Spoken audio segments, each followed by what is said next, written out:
Let's continue looking at the Migrant Integration Policy Index, or MIPEX, by breaking down some recent findings. This video will build off of the first explainer video in which we discuss how country integration scores are generated. Be sure to first check out that video and also the video exploring how MIPEX data is used in current research.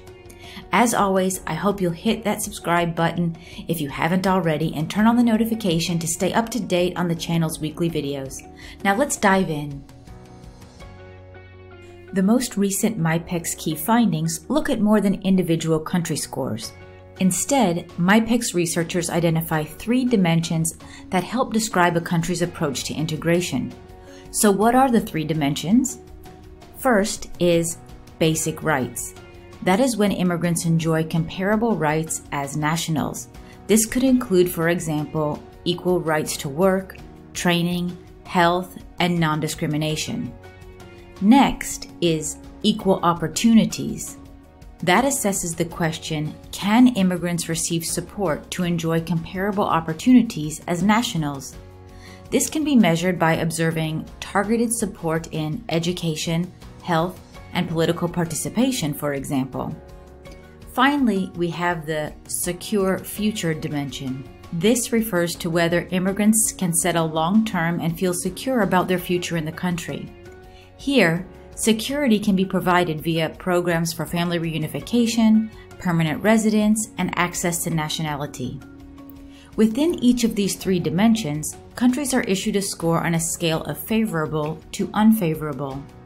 This means a country has 3 dimensions of variability regarding their integration policy's favorability.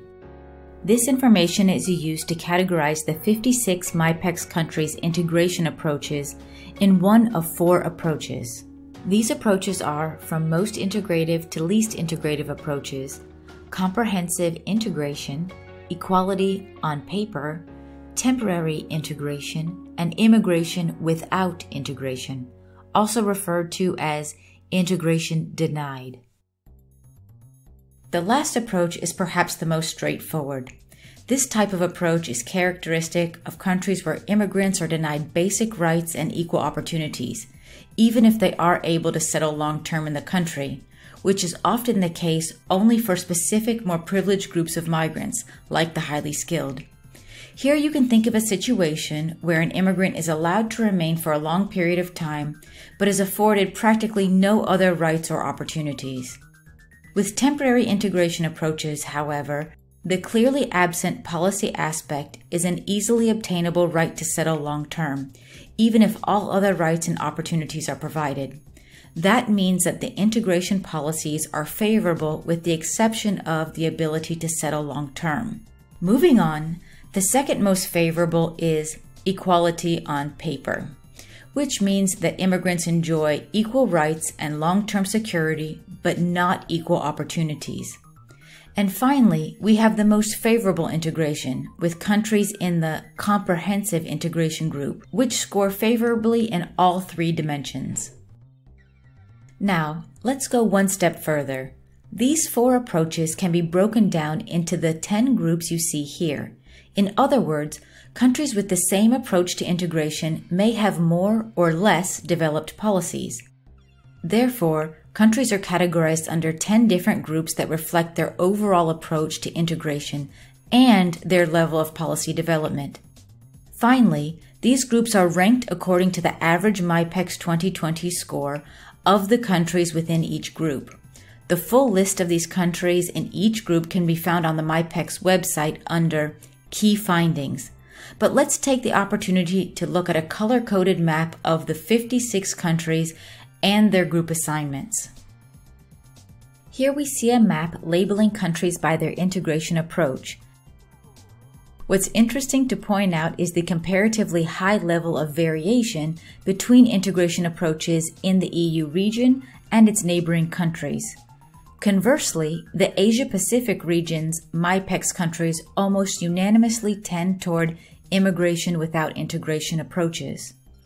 On the MIPEX website, we can see a more detailed map with the 10 groupings, which gives a more precise geographic picture of the different integration policy approaches. It's clear that there are major disparities across the world when it comes to migrant integration policies. But why is it so important to measure? We know from a multitude of studies that there is a two-way relationship between integration policy approaches and integration outcomes. To put it another way that governments treat immigrants strongly influences how well immigrants and the public interact with and think of each other. Under restrictive policies, the public often experiences higher levels of xenophobia and Islamophobia and lower levels of social trust, which leads to fewer contacts and positive experiences with immigrants. On the other hand, inclusive policies not only increase positive attitudes and interactions between the public and immigrants, but also create an overall sense of belonging, well-being, and trust. Under inclusive policies, the public feels less fear of immigrants, while immigrants enjoy greater opportunities to learn and contribute. As a result, immigrants and non-immigrants have more regular, positive interactions. There are many more details to go into regarding national integration approaches, which is why a new series looking at integration policy country case studies is currently in the works. This series will use MIPEX research to create data-driven videos on individual countries. Take a look at the 56 countries that MIPEX examines and let us know in the comments which ones you're interested in hearing about. And, of course, before you go, please take a moment to give this video a thumbs up and share it with someone who you think will find it useful. And I look forward to seeing you next time.